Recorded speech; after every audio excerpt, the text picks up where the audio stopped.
Հարգելի գործընկերներ, մենք շարունակում ենք լավարկել համընդհանուր հայտարարագրման հետ կապված գործընթացները եւ պետք է ուղիղ ասեմ, որ այո նաեւ մենք էլ ենք սրտնեղում, որ ինչու այս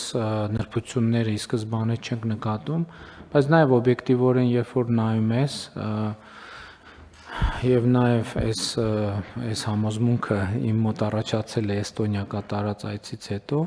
որ միևնույն է այդ բանաձևը ինքը ճշգրիտ է, որ ցանկացած բարեփոխում պետք է գնա իր խնդրին հանդիպի, որպեսզի այդ խնդրը լուծվի, որովհետեւ ի սկզբանե չկա այդպիսի մի մեխանիզմ, նույնիսկ ես չգիտեմ արհեստական ինտելեկտը դա կարող է անել թե չէ, առաջիկայում պետք է փորձել, որ բոլոր հնարավոր խութերը եւ նրբությունները կարողանա նկարագրել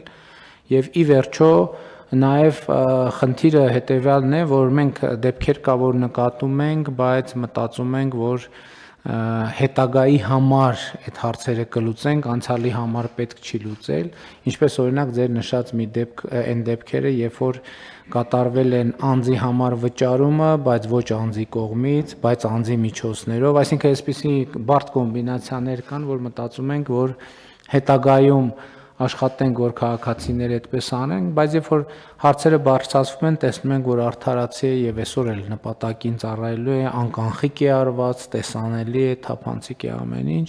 այդ դեպքում իհարկե մենք պետք է լավարկենք։